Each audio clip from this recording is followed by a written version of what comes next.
I talk about George now? Yeah, well, forget about the nephew. She's still on George Okay, Clooney. I'm George. She's on to George. I'm going to tell you an abridged edition. So, years ago, George had just directed, Mr. Clooney had just directed his first movie, Confessions of a Whatever Mind. And I was directing a lot at that time. So in the Ambassadors Club at the airport, I saw him across the way, and I thought, oh, hell, I'm going to go up to him and I'm going to talk to him about this movie I had just seen. So it was fresh in my mind. And because it was his first direction, I just said a couple of things to him about what he had done, what I saw, with a little bit of knowledge of direction. So goodbye. We get on the plane. I didn't know he was on my plane, or I was on his. Anyway, he was in the first row and in first class, and I was sitting 3 or 4 across the back, across the aisle, and he turns to me and he says, I'm going to do George now. Oh, he's too gorgeous. Anyway, he went. Do we have to adjust the cameras or the lighting? Or yeah. Come here, he says to me. Come here, sit with me. So I figured, no big deal. I'll just go sit with Mr. Clooney. Anyway, so very seriously, without fooling around now, we just started talking a little bit, and then we got into directing. And we talked for a long while about directing and some of the directors that we loved, and talking about the shots that he had done in his movie. And we went on and on about it. And they told me some personal things, not that personal, but people he really liked in his life. And I started talking about, am I going to tell this story? I started talking about, the fact that I couldn't get dates. People were not asking me out.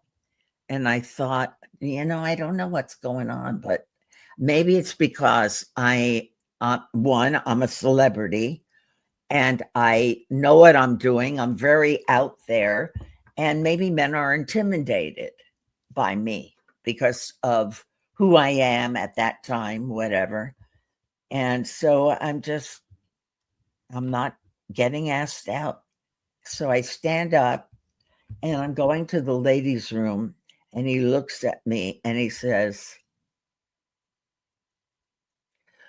would you consider a younger man? This is me doing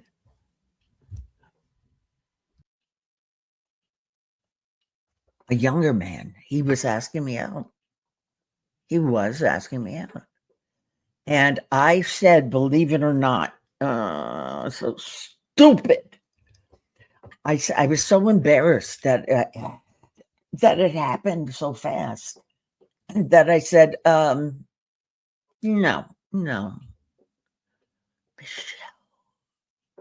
Michele. Even my internist, when I told him that, he said, would you be interested in a younger man? And I told him, I said, no. So this is my intern. And of course, George is, I don't know how many years younger than I am. Someone look it up. You know how old I am. Anyway. You said it earlier, 42. Yeah, that might be him. But I will tell you, I went to see his movie the other day, just whatever. This most brilliant movie. You all have to see it. The performances are of the stars, 4 major stars, beyond brilliant. And the movie is very special. And then we had questions and answers, and he was up on the stage with the others that were starring with him. And I was sitting in the first row, off to the side.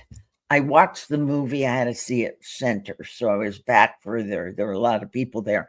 Then the questions and answers, And then when it's done, he comes up to me and he says, the last time I saw you, we were having whiskey and laughing and flirting on a flight to New York. He remembered. And I thought, I wasn't flirting. And this is true. I wasn't flirting. He was flirting. So I hated that. And anyway, we talked afterward, and he was very much the gentleman you always think he is. And I'm so in awe again of a man who is so community minded, Yeah. nation minded, whatever you Mhm. want to call us. He gives, talk about someone who gives back. Okay. And Yeah. the fact that he got married and waited to get this incredible woman, bright, wonderful. I'm talking about the women who marry men now, right? Yeah. And he has the twins. We all know Mhm. he has twins. I knew that. Mhm. And his But aunt, Rosemary Clooney, his aunt. oh Yeah. yes, And his absolutely. And father, Nick Clooney, on NBC Los Angeles. Yeah, the news yeah, anchor. so he Dad. comes from good stock.